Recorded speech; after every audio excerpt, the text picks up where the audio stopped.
देवकी परमानन्दं कृष्णं वन्दे जगद्गुरुं भीष्मद्रोणतटा जयद्रथजला गान्धारनीलोत्पला शल्यग्राह्यवती कृपेण वहनी कर्णेन वेलाकुला अस्तत्थामविकर्णघोरमकरा दुर्योधनावर्तिनी सोत्तीर्णा खलु पाण्डवैरणनदी कैवर्तकः केशवः पाराशर्यवचः सरोजममलं गीतार्थगन्धोत्कटं नानाख्यानककेसरं हरिकथा सम्बोधनाबोधितम् लोके सज्जनशतपदैर्हरः पेपीयमानं मुदा भूयात् भारतपङ्कजं कलिमल प्रध्वंसिनः श्रेयसे मोहकं करोति वाचालं पङ्गुं लङ्घयते गिरिं यत्कृपातमहं वन्दे परमानन्दमाधवं परमानन्दमाधवं। प्रेम से बोलो कृष्ण कन्हैया लाल की, राधे रानी सरकार की। कहा है विद्वानों का मत है, मूकं करोति वाचालं पंगुं लंघयते गिरिं यत्कृपा तमहं वन्दे परमानंद माधवम। वह परमात्मा सब कुछ करने वाले हैं। कर्तुम शक्यम अकर्तुम शक्यम न अन्यथा कर्तुम शक्यम। राई ते पर्वत करे पर्वत राई माहि, सर्वसमर्थ है प्रभु। फिर उनकी शरण में क्यों नहीं जाते हो भैया? उनकी शरण में चले जाओ, वो भवसागर से आपका उद्धार कर देंगे। कहते हो जीवन बहुत लंबा है, जिंदगी बहुत बड़ी है, अभी क्या समय हुआ, लेकिन ये जीवन कितना है? महाराज कहते जगत में जीवन 2 दिन का कोई ठिकाना नहीं। एक दिन वो भी आएगा कि सांस खींची तो जाएगी, सांस ली जाएगी, लेकिन दोबारा वो सांस वापस नहीं होगी। गिनती की सांसें मिले हैं आपको, जैसे बरसात हुई, पानी का बुदबुदा बना और एक क्षण में वह नष्ट हो गया। हर समय तो काल आपके पीछे है, हर समय। रहे मन गर्व न कीजिए, काल गहे करकेस, ना जाने कहाँ मारी है, का घर का परदेश। काहे का गर्व, काहे का अहंकार, हर समय तो उस काल के वशीभूत हो। काल आपके काल कहते हो समय, उनका समय आ गया। हर समय आप काल के गाल में हो, क्या पता कहाँ पर मृत्यु हो, घर में हो, बाहर हो, भी कोई देख नहीं आया। महाराज तुलसी जस भवतव्यता तैसे मिले सहाय, आप नहावे ताहि पे ताहि तहाँ ले जाए। फिर निरंतर उनका चिंतन करते रहो, जीवन ऐसे न बीत जाए आपका। भक्तों का भाव है, विद्वानों का मत है। कहा है थोड़ा 2 बार भगवान का भजन कर लेते हैं। सब उम्र बीत गई धोखे में, सब उम्र बीत गई धोखे में, परिणाम न जाने क्या होगा। सब उम्र बीत गई धोखे में, परिणाम न जाने क्या होगा। परिणाम न जाने क्या होगा, परिणाम न जाने क्या होगा।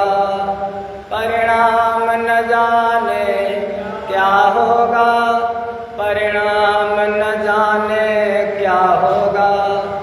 जब वक्त आखिरी आएगा, भगवान न जाने क्या होगा।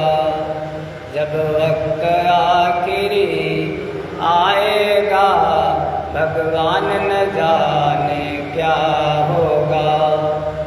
जिस प्रभु ने सुख धन धाम दिया, नहीं प्रेम से उसका नाम लिया।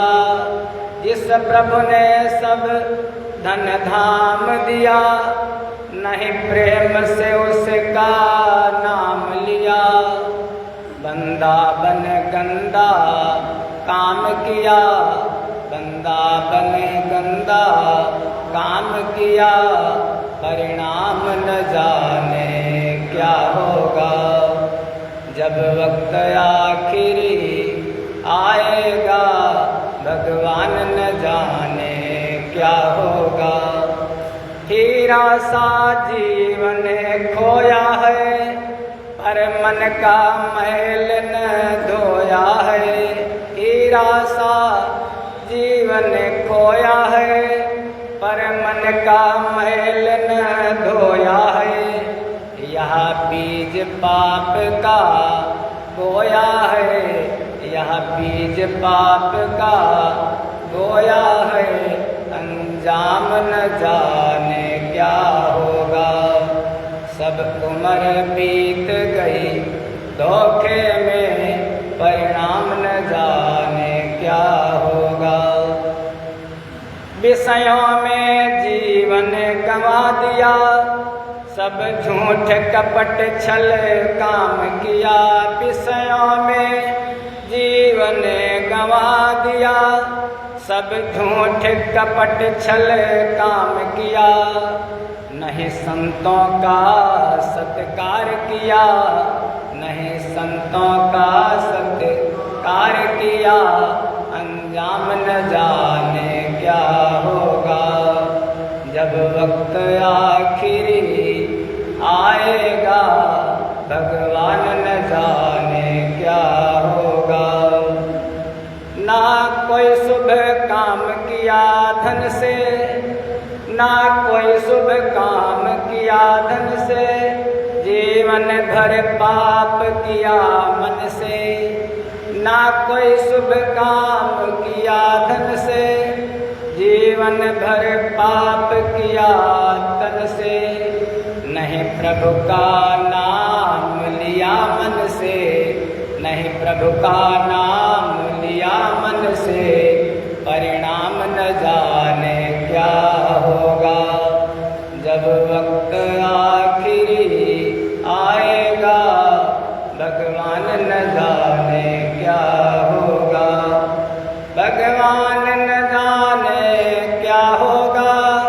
हे राम न जाने क्या होगा। भगवान न जाने क्या होगा। हे श्याम न जाने क्या होगा। सब उम्र बीत गई धोखे में, परिणाम न जाने क्या होगा। परिणाम न जाने क्या होगा।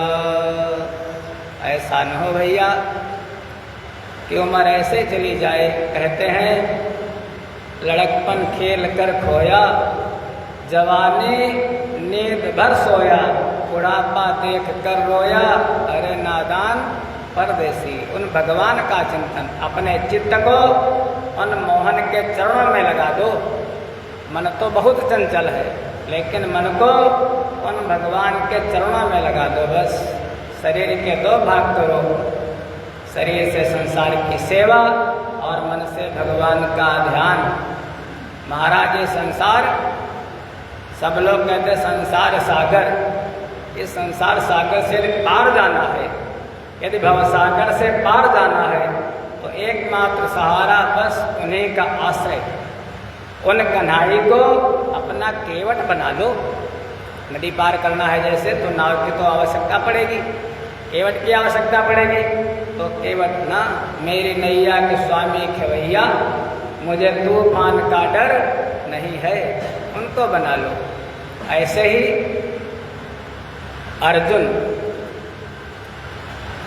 के सामने महाराज बहुत बड़ी नदी है, महाभारत रूपी नदी अर्जुन के सामने है, और उसको पार कराने वाले, उसको ले जाने वाले पार कौन है? कैवर्तका केशव। कैवर्तका माने केवट, केवट केशव है, कन्हई है। कहा है जो गीता जी का ध्यान, तो उसी में इस महाभारत को एक नदी बताया। कैसे बताया? कि भीष्म द्रोण तटा जयद्रथ जला, गांधार नीलोत्पला, शल्यग्राह्यवती कृपेण वहिनी, कर्णेन वेलाकुला। भीष्म द्रोण तटा, पितामह भीष्म जो महाराज कुरु वंश के बट वृक्ष हैं, कुरु वंश उनके ही आश्रय में है, वो पितामह भीष्म जो अजेय है, महाराज जिनको कोई जीत नहीं सकता है, वो महाराज भीष्म जिनको इच्छा मृत्यु का वरदान है। जब तक इच्छा नहीं होगी तब तक मरेंगे नहीं, इच्छा मृत्यु का वरदान है, वो पितामह भीष्म। नदी का एक जो तट है, एक किनारा, वो पितामह भीष्म, और जो दूसरा तट है वो भीष्म द्रोण तटा। दूसरे तट पर कौन है? गुरु द्रोणाचार्य, जिन्होंने सारी विद्या अपने को सिखाई है, वो गुरु के आगे। महाराज द्रोणाचार्य जी भी बहुत बलवान है, बहुत वीर हैं।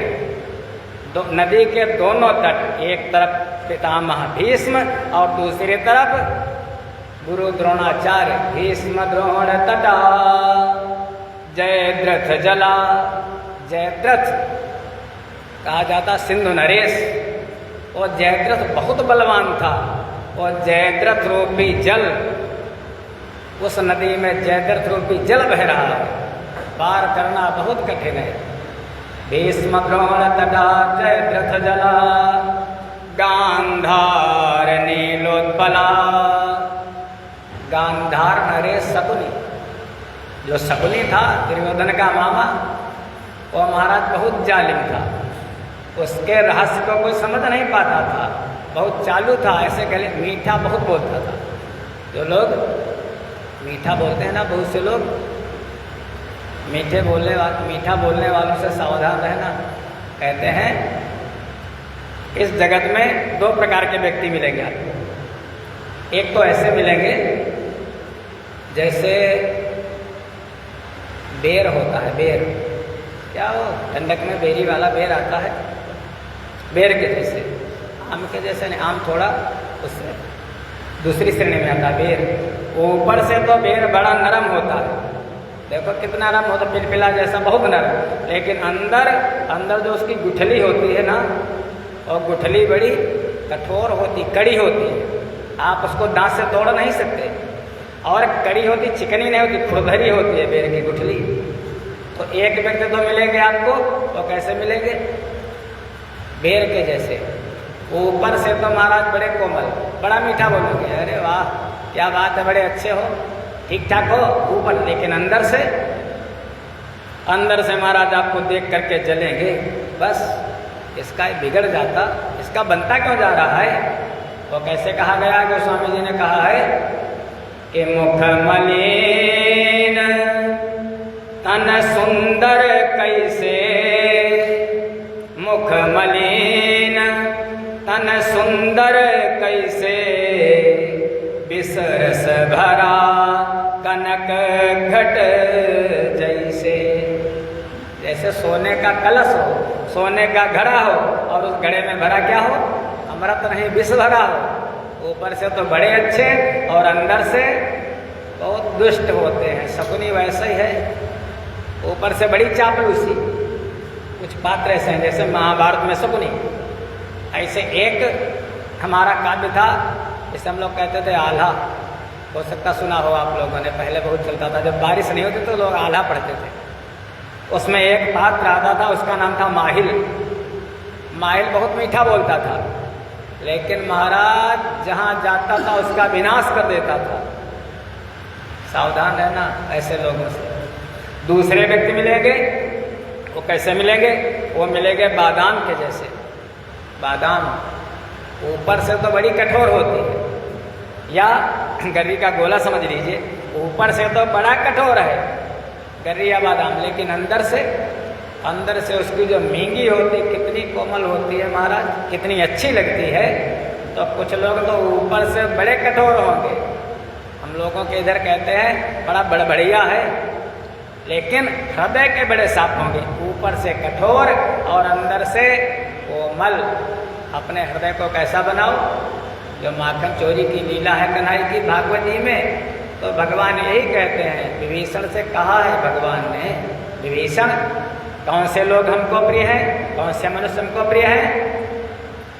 कि निर्मल मन जन सो मोहे पावा, निर्मल मन जन सो मोहे पावा, निर्मल मन जन सो मोहे पावा, मोहे कपट छल छिद्र न भावा, मोहे कपट छल।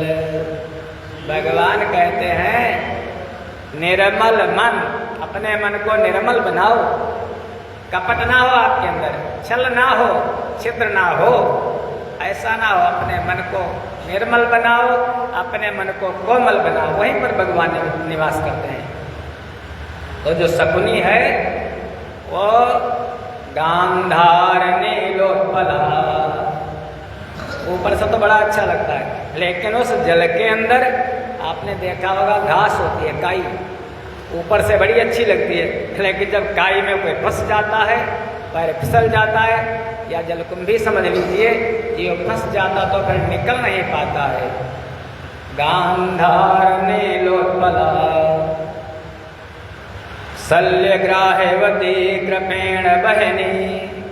शल्य है तो महाराज पांडवों के मामा, लेकिन दुर्योधन ने ऐसी चाल चली, जब शल्य आए तो खाने पीने रहने उठने बैठने की सारी व्यवस्था दुर्योधन ने कर दी।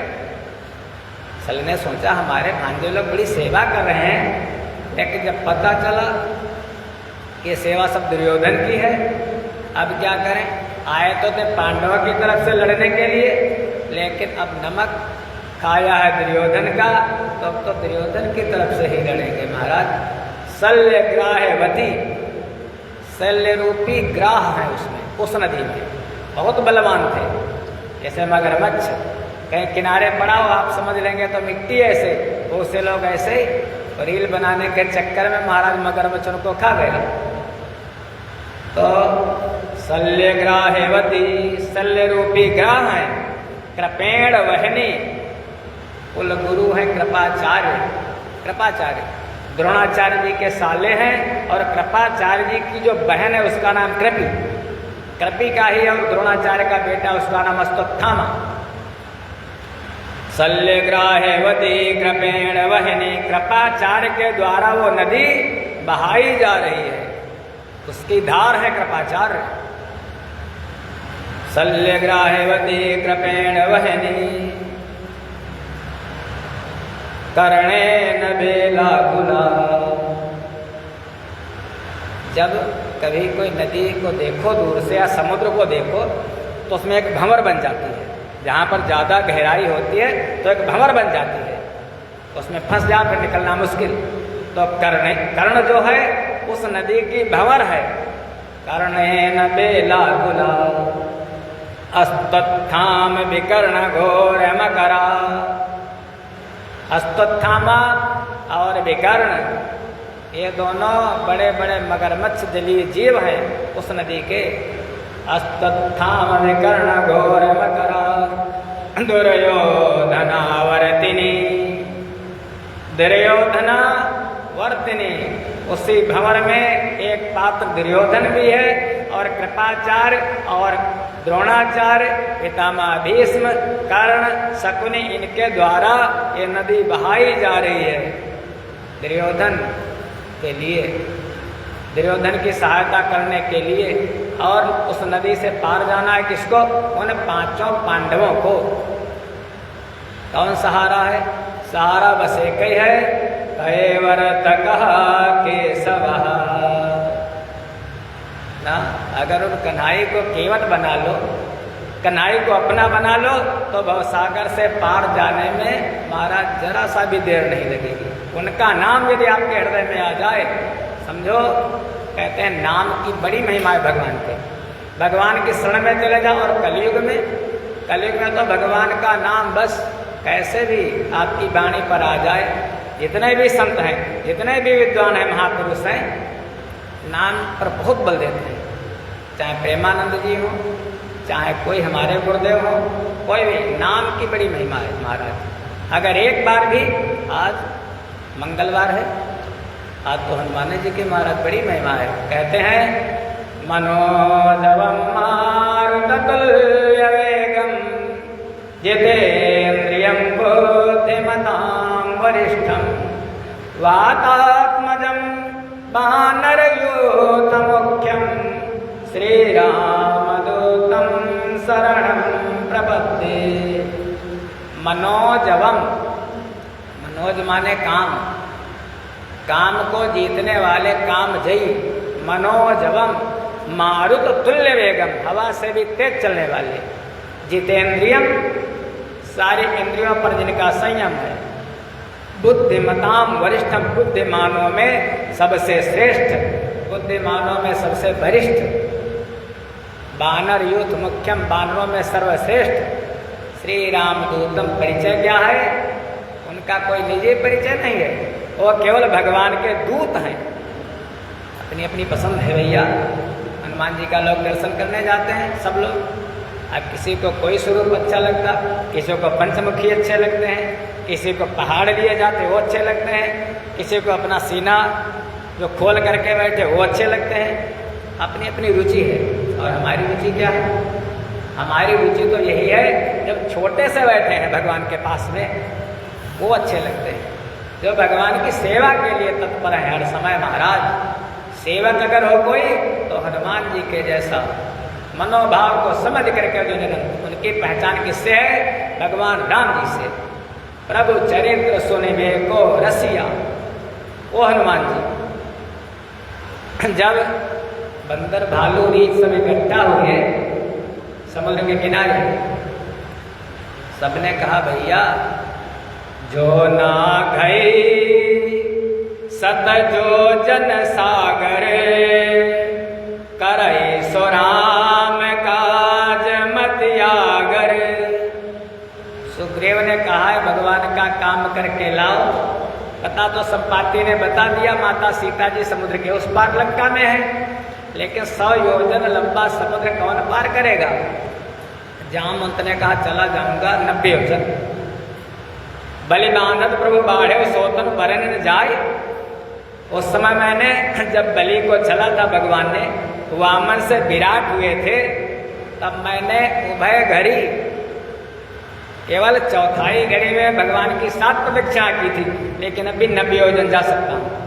बहुत से बंदर भालू थे, किसी ने कहा मैं 80 जाऊंगा, किसी ने कहा 70 जाऊंगा, अंगद ने कहा चला तो जाऊंगा लेकिन वापस नहीं आऊंगा। ये संशय कुछ फिरती बारा। हनुमान जी बिल्कुल चुप बैठे। जो बड़े लोग होते हैं, जो बलवान लोग होते हैं, वो बोलते नहीं है महाराज ज्यादा, चुप रहते हैं, शांत रहते हैं, बकबक नहीं करते। जो बकबक करते हैं वो कुछ कर नहीं पाते, केवल बक लेते हैं। जो चुप रहते हैं, हमारे देखो इस समय हमारी सरकार तो हमारी यही है सामने, लेकिन जो है संसार की, संसारिक बिल्कुल चुप है। आगे क्या होगा ये कोई नहीं जानता है, और वो सामने वाला बड़बड़ा रहा है, ये करेंगे वो करेंगे, लेकिन अब तो शांत महाराज, शांताकारम भुजग शयनम। हनुमान जी चुप बैठे, कुछ नहीं बोले। जामवंत जी ने कहा, हनुमान जी भगवान का काम करना है। हनुमान जी ने कहा, अच्छा भगवान का काम करना है, क्या करना है? कहने लगे,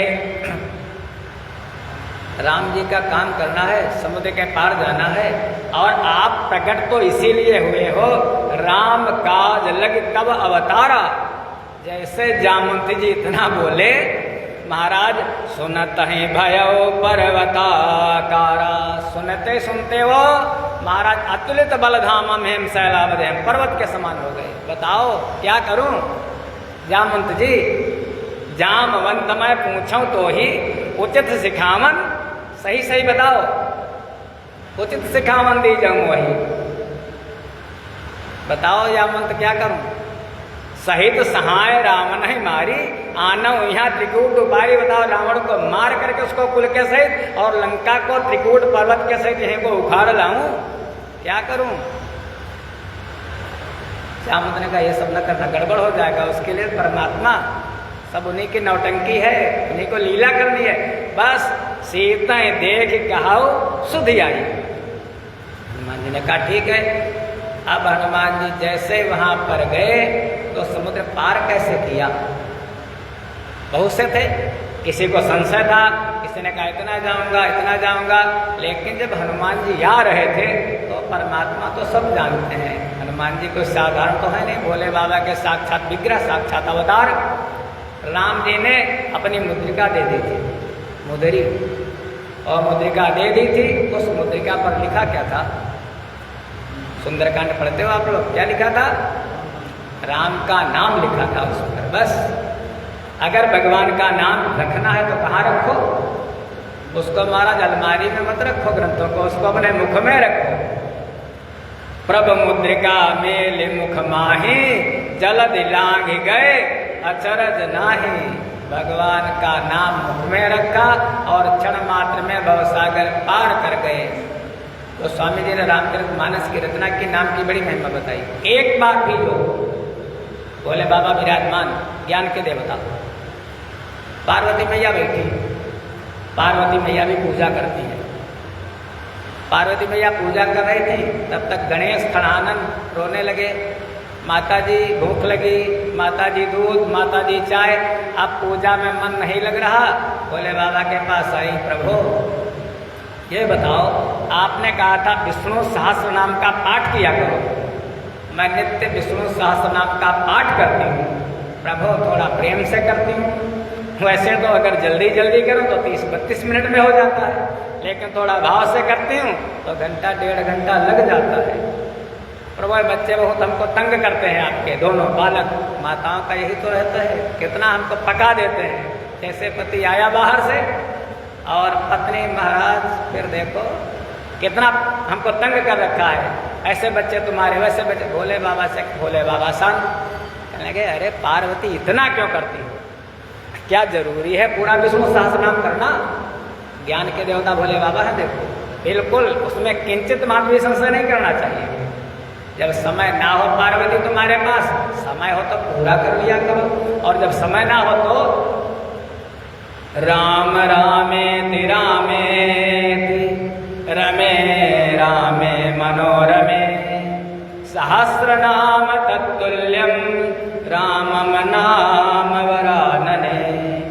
हे पार्वती, जो विष्णु के 1000 नाम है, सहस्र नाम है, राम का अगर एक बार तुमने नाम ले लिया, सहस्त्र नाम तत्तुल्यम रामम नाम वरानने, 1000 नामों के बराबर भगवान राम का नाम है। एक बार अगर आपने ले लिया तो राम नाम सुमिरत एक बारा, राम नाम सुमिरत एक बारा, उतरहि नर भव सिंधु अपारा। एक बार अगर भगवान का कोई नाम ले लेता है तो भैया भवसागर से पार हो जाता, संशय नहीं है, बिल्कुल भवसागर से तर जाता, पार हो जाता है। गोस्वामी जी कथा सुना रहे थे, जितना ग्रंथ लिखते थे और उतना ही लोगों को सुना देते थे, उसी दिन शेयर कर देते थे अपने भक्तों में, पब्लिक में सुना देते थे। भक्त लोग सुन रहे थे बैठे। भक्तों ने कहा गुरुदेव एक बात बताओ। कहने लगे हाँ। कहने लगे देखो हम सतयुग वाले नहीं हैं, हम कलयुग वाले हैं। आपने कहा राम का नाम लूं, लेकिन प्रभु हमारे पास एम नहीं है। जब तलक है जिंदगी फुर्सत मिले ना काम से बड़े काम है, घर का, व्यापार का, दुनियादारी का बहुत काम है। कहने लगे फिर? कहने लगे कुछ कम कर दो, राम का नाम लूं और संसार साहे सागर भवसागर पार करना पड़े, मान लिया बीच में कहीं डूब गए तो स्वामी जी ने कहा चलो संतों की दया, संतों की करुणा। तो स्वामी जी ने कहा कम किए देते, कम कर दिया। कहने लगे निज संदेह सकल भ्रम हरनी, निज संदेह सकल भ्रम हरनी, करऊं कथा भव सरिता तरनी। जो भगवान का नाम लोगे, प्रेम से लोगे, उनकी कथा सुनोगे, तो वो संसार समुद्र जो है वो सरिता नदी हो जाएगा। समुद्र पार करना नहीं पड़ेगा। कम कर दिया मैंने, नदी पार कर लेना, नदी पार कर जाओगे। भक्तों ने कहा नदी अरे कठिन है थोड़ी प्रभु, मान लिया बड़ी हुई नदी, नदी में कुछ गड़बड़ हुआ, गहरी हुई, काई आई हुई, अरे फंस जाएंगे। प्रभु थोड़ा और कम कर देते। आप समझते हो युग का परिवर्तन है, सतयुग द्वापर वाले नहीं है, कलयुगी हैं। कहने लगे ठीक है थोड़ा और कम किए देता हूँ। कहने लगे भगवान का चरित्र का गान करो, भगवान का नाम लो। ऐसे यह चरित जे गावहे, हरि पद पावहे, तेन परहि भवकूपा। या चरित, जो भगवान का चरित्र का गुणगान करेगा, भगवान का नाम एक बार ले लेगा, वो महाराज तेन परहि भवकूपा। कूपा माने कुआं। अब किसी बच्चे से बताओगे कुआं, और समझ ही नहीं पाएगा बेचारा। हम लोगों के बचपन में कुएं से ही जल लिया जाता था, नल वगैरह नहीं थे। अब नल भी नहीं देखने को मिलेंगे। कल रात में आंधी आ गई तो महाराज नल कहीं बाहर होगा, सब पानी, कुछ पाइप टूट गई, तो एक नल तो होना ही चाहिए। मान लिया घर में, मान लिया इमरजेंसी कोई फंस जाए, पहले नल होते थे, कुआं होते थे, अब बस बटन दबाओ पानी पाओ। तो कहने लगे यह चरित्र जगावै, हरिपद पावै, तेन परहि भवकूपा। नदी से समुद्र से नदी, नदी से कुआं। भक्तों ने कहा प्रभु मान लिया कुएं में हमने छलांग लगाई और बीचे में गिर गए तो फिर बहुत गड़बड़ हो जाएगा प्रभु, कुछ और कृपा कर देते।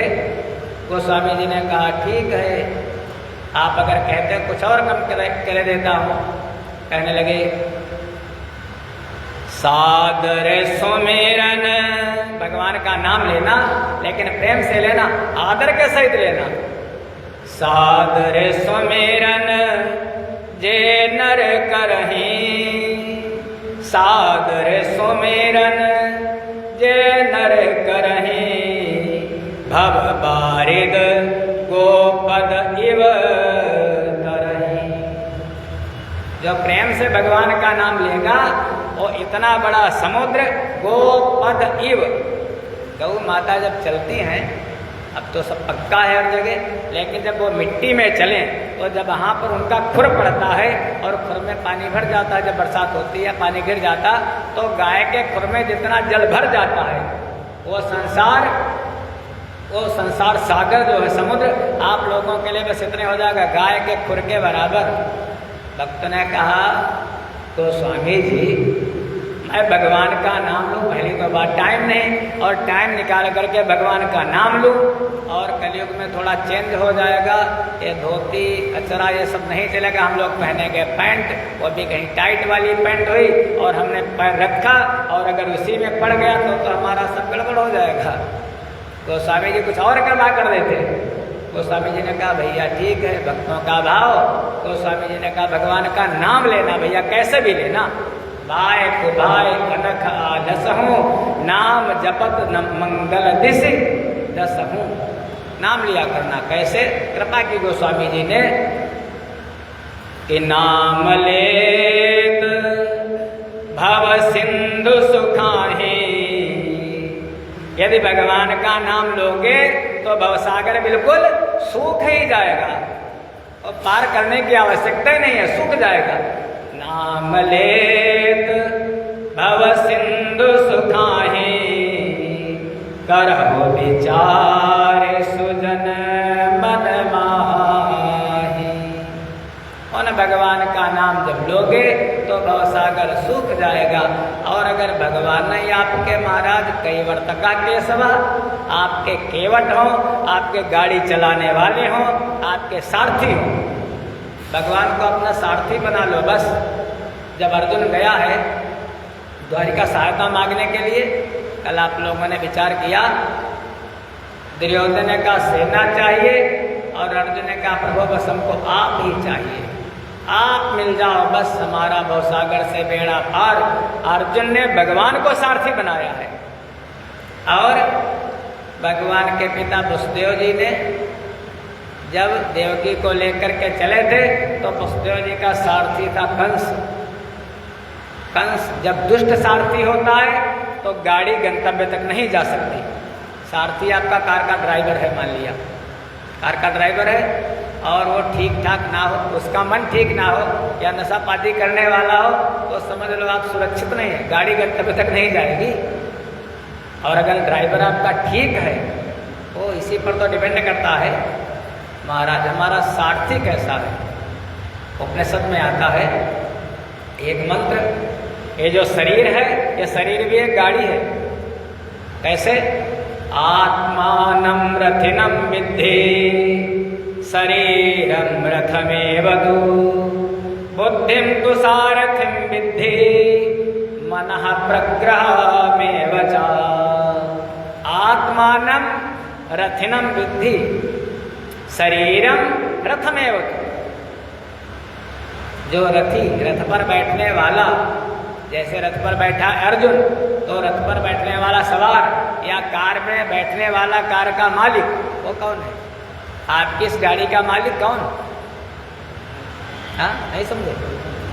हाँ, भगवान है। यही लोग समझे भगवान कहेंगे, भगवान नहीं। इस शरीर का जो मालिक है, आत्मानं रथिनं विद्धि, रथिनं माने रथी, जो अंदर आत्मा है वो। और आत्मा कह लो, भगवान थोड़ा और नीचे आ जाएगा, परमात्मा ओ ना ईश्वरा सर्वभूतानां हृदय से अर्धं तिष्ठति। आत्मानं रथिनं विद्धि, जो अंदर रथी बैठा है, सवार बैठा है, वो कौन हो? आत्मा। आत्मा रथी और ये शरीर रथ। बुद्धिं तु सारथिं विद्धि, जो बुद्धि है सारथी। सारथी रथ चलाने वाला, गाड़ी चलाने वाला ड्राइवर, बुद्धि ये तो चलाते। इस रथ को अभी यहाँ बैठाया और यहाँ से भी लेकर के चल देगी, महाराज रूम में ले जाएगी। बुद्धिं तु सारथिं विद्धि, इसीलिए कहते हैं जब बुद्धि भ्रष्ट हो जाती है, विनाश काले विपरीत बुद्धि। बुद्धि है सारथी, चलाने वाला ड्राइवर। बुद्धिं तु सारथिं विद्धि मनः प्रग्रहमेव च, जो मन है वो प्रग्रह माने लगाम। लगाम जो घोड़े की होती है महाराज, वो देखो कितना हिलती डुलती रहती है। मान लिया 4 घोड़े 2 घोड़े रथ में जुटे हैं तो लगाम कैसा लगातार हिलती ही रहती है। तो मन रूपी लगाम आपकी निरंतर हिलती रहती है महाराज। वो मनः प्रग्रहमेव च इंद्रियाणि हयानाहुर्विषयान् स्ते सुगोचरान्। जो इंद्रियाणि हयानाहुर्विषयान्, जो हमारी इंद्रियां हैं, शब्द स्पर्श रूप रसगंध, ये 5 घोड़े जो रथ में जुटते हैं ये दुर्धर्ष घोड़े हैं। ये तो महाराज निरंतर कहते हैं भोग करो भोग करो भोग करो, और मन रूपी लगाम वो महाराज इनको रोक नहीं पाती है।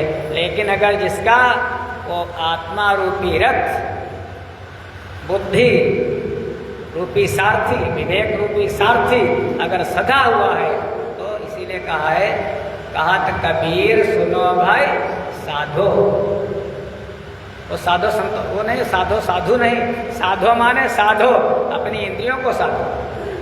शब्द स्पर्श रूप रस गंध इंद्रियाण हया नाहुर विषयान, ये दुर्धर्ष घोड़े हैं महाराज। कहते हैं देखना इंद्रियों के न घोड़े भगे, रात भर इन पे रात दिन इन पे संयम के घोड़े लगे। इंद्रियों का स्वभाव है, नेत्र का स्वभाव है देखना, अच्छा देखना नहीं बुरा ही देखना चाहता है, लेकिन वो देखेगा उसका स्वभाव है जाना।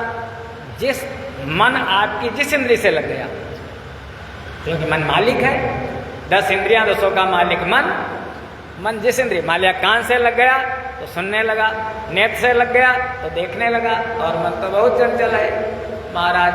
तो इंद्रिय गई, हमारा नेत्र गया, लेकिन तुरंत हमारी बुद्धि जगी।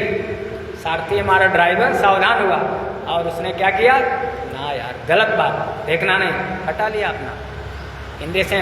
कान निंदा बुराई सुनना चाहते हैं, लेकिन हमने तुरंत अपने सारथी को ड्राइवर को अलर्ट किया, फिर हटा लिया वहाँ से।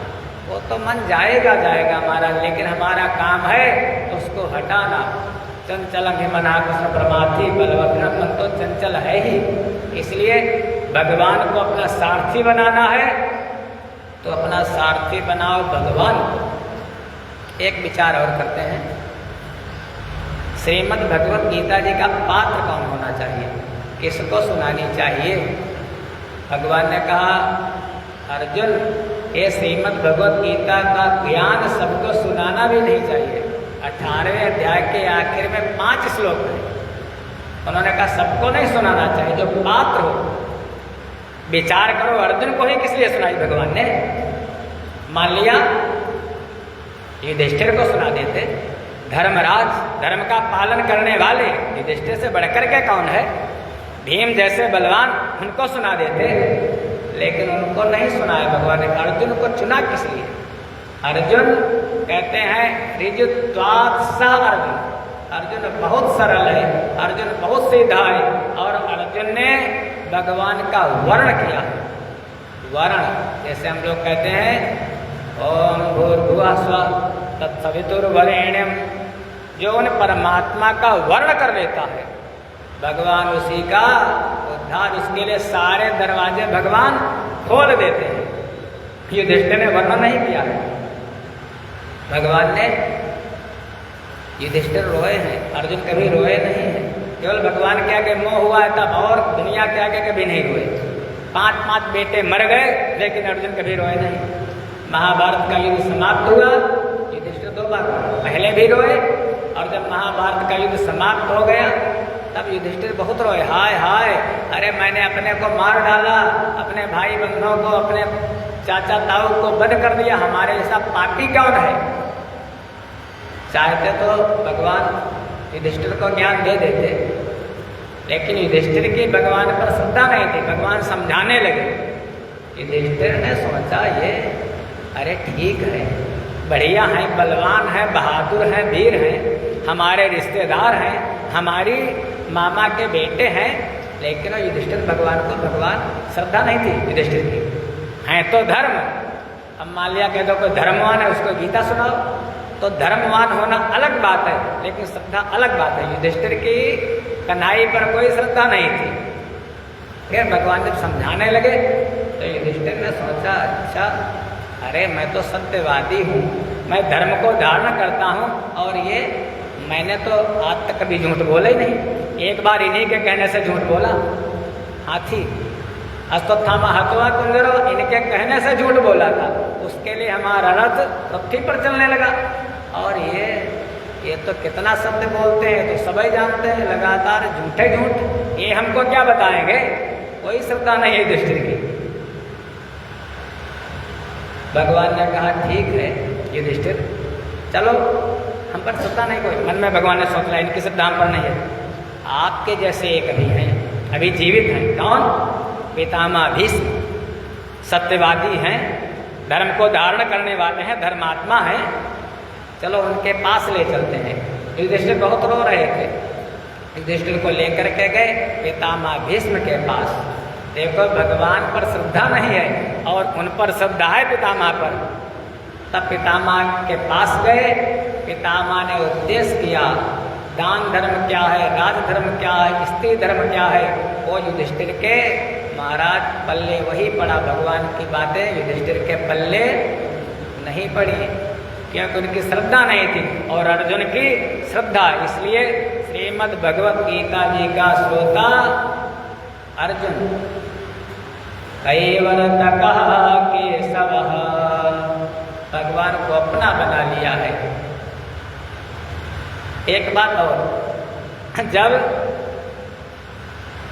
महाभारत का युद्ध प्रारंभ होने वाला था तो व्यास जी ने सोचा युद्ध ना हो तो ज़्यादा ठीक। पहले भगवान दूत बन करके गए, कन्हई दूत बन करके गए, लेकिन धृतराष्ट्र वो मानने वाला था, तो उसकी इतनी आसक्ति लगी थी अपने पुत्रों से। महाराज नहीं रुकाई तो व्यास जी आए। व्यास जी ने कहा धृतराष्ट्र मैं तुमको दिव्य दृष्टि देता हूँ, तुम यहीं पर बैठे रहोगे और तुमको सब कुछ दिखाई देगा। और यहाँ तक आज तक हम लोग जैसे फोन पर देखते हैं तो हमको दिखाई दे देता है वीडियो कॉलिंग, लेकिन किसी के मन में क्या है वो हम लोग नहीं समझ सकते। व्यास जी ने कहा जिस योद्धा के मन में जो बात होगी धृतराष्ट्र तुमको ये भी मालूम हो जाएगा, ऐसी दिव्य दृष्टि। धृतराष्ट्र ने कहा महाराज भगवत, अरे मैंने अपने बच्चों को जब खेलते हुए नहीं देखा जन्मांध हूँ तो अपने बच्चों को मरता हुआ क्यों देखूं। व्यास जी ने सोचा था अगर इसको दिव्य दृष्टि देखूंगा हो सकता देख कर इसका मन बदल जाए, युद्ध रुक जाए। संत अब विचार करना। धृतराष्ट्र ने कहा हमको नहीं, संजय को दे दो। संजय धृतराष्ट्र का सारथी। अभी कोई संत, बहुत से संत आते रहते, संतों को इसी से खबर लग जाती, संत आपको दिया प्रसाद और आप लोग क्या करते हो, प्रसाद लिया और संत से कहा अरे महाराज जी इनको दे दो, आप नहीं लिया और दूसरे वाले को दे दिया। वो धृतराष्ट्र के जैसे। महाराज संत सोच करके, संतों ने आपके अंदर कुछ देखा है तब आपको दिया। कई धृतराष्ट्र कहता है महाराज संजय जी को दे दो।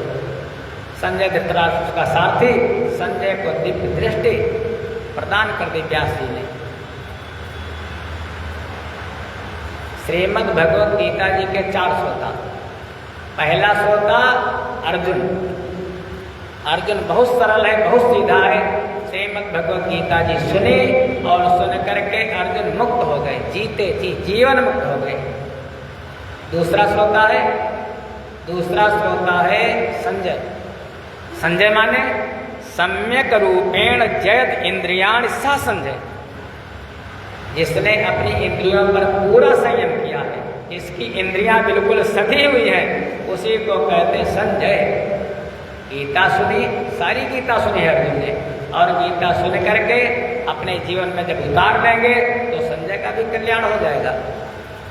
तीसरा श्रोता है महाराज धृतराष्ट्र। गीता पूरी सुनी है लेकिन हुआ कुछ नहीं गीता सुनने से। धृतम राष्ट्रम येन स धृतराष्ट्र, जिसने राष्ट्र को अपना मान लिया, हमारा ही शासन है, हमारे ही बच्चे शासन करें। धृतराष्ट्र महाराज अपने बच्चों से बहुत प्रेम करता था, लेकिन पांडव धृतराष्ट्र को अपने ताऊजी को बहुत चाहते थे, बहुत प्रेम करते थे पांडव धृतराष्ट्र, लेकिन धृतराष्ट्र पांडव से जरा सा भी प्रेम नहीं करता था। वो कहता है मामका पांडवाश्चैव, हे संजय हमारे पुत्रों ने और पांडव के पुत्रों ने क्या किया। जब युद्ध होने को आया तो धृतराष्ट्र के मन में मामका पांडवा, मामका पांडव, मेरा इनका करते करते जो हलचल मची, उसी हलचल से महाभारत का युद्ध उत्पन्न हो गया। धृतराष्ट्र के मन की हलचल से गीता जी का श्रोता सुनी, पूरी गीता संजय के द्वारा सुनाई गई, लेकिन कोई कल्याण नहीं हुआ धृतराष्ट्र का। चौथा श्रोता एक और है, वो है हमारे वही अतृत बलधामा में शैलावदय हनुमान जी महाराज। पूरी गीता सुनी उन्होंने, जब गीता भगवान सुना चुके तो हनुमान जी कूद पड़े, प्रभु हमने भी गीता सुनी। भगवान ने कहा अच्छा कहाँ से?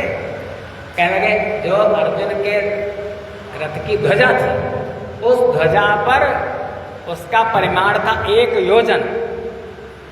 रथ की जो ध्वजा थी 1 योजन बराबर 4 कोस।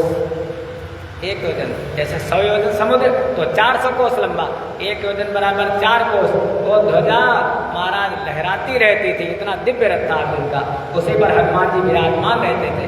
भगवान ने कहा अच्छा तुमने सुन ली? कन्हई ने कहा, लगे हाँ प्रभु हम धन्य हो गए। कन्हई ने कहा पिशाचो भव, तुमको श्राप देता हूँ हनुमान जी, पिशाच हो जाओ। कन्हई ने श्राप दे दिया। बताओ गीता सुनने का ये भी फल है। अर्जुन ने सुना, अर्जुन मुक्त हो गया। संजय ने सुना, संजय अपने जीवन में उतारेगा तब मुक्त हो जाएगा। धृतराष्ट्र ने सुना, कोई फल नहीं मिला। हनुमान जी ने सुना, बेचारे पिशाच बन गए। कहने लगे प्रभु मुक्त कैसे होंगे? बताओ पिशाच होने से हम छूटेंगे कैसे? भगवान ने कहा जब इस श्रीमद् भगवत गीता जी पर तुम भाष्य करोगे, तुम तो ज्ञानी नाम अग्रगण्यम हो, जब इस पर इसी रूप से पिशाच रूप से भाष्य करोगे तो फिर अपने रूप में आ जाओगे।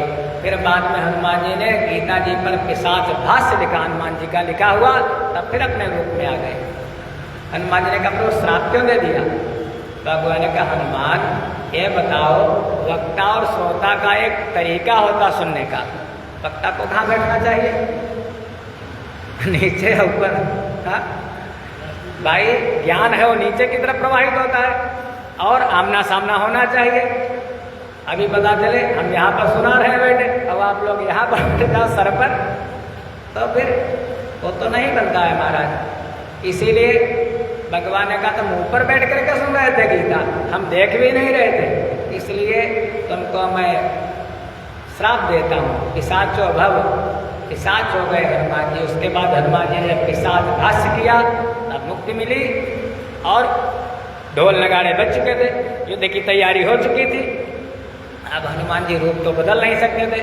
हनुमान जी बैठे हैं, अर्जुन को और कन्हई को हनुमान जी दिखाई दे रहे, और जो सेना है कौरवों की, उस सेना को दिखाई दे रहा कोई बहुत बड़ा पिशाच बैठा है झंडे पर। अर्जुन के रथ पर एक तो दिव्य रथ,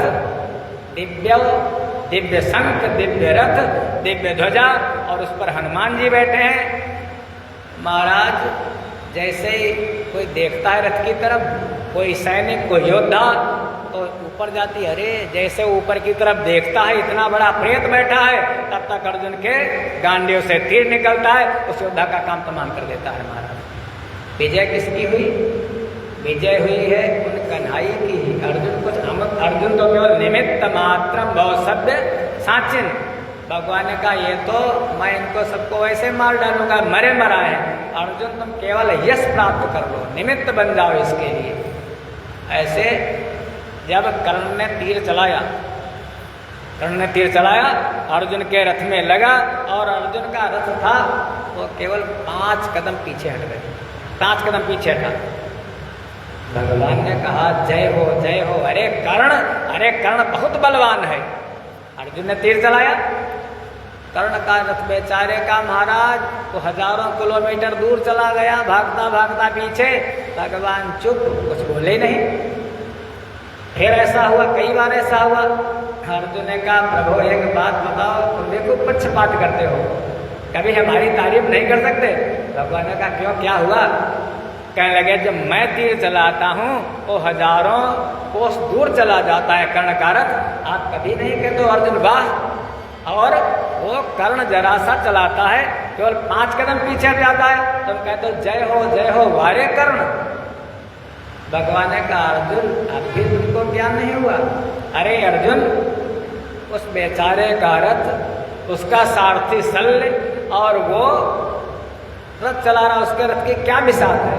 और तुम्हारा रथ, ये दिव्य रथ, इस पर इतने बड़े महाराज पिशाच के रूप में बैठे हनुमान जी, अतुलित बलधामम हेम शैलावरेहम, जिनके रोम रोम में पर्वत लटक रहा है, इतने बलवान बैठे हैं। और उसके बाद तीनों लोकों का स्वामी मैं बैठा हूँ तुम्हारे रथ पर, अगर वो कर्ण केवल 5 कदम उसके चलाने से हट गया तो बहुत बड़ा काम हुआ अर्जुन।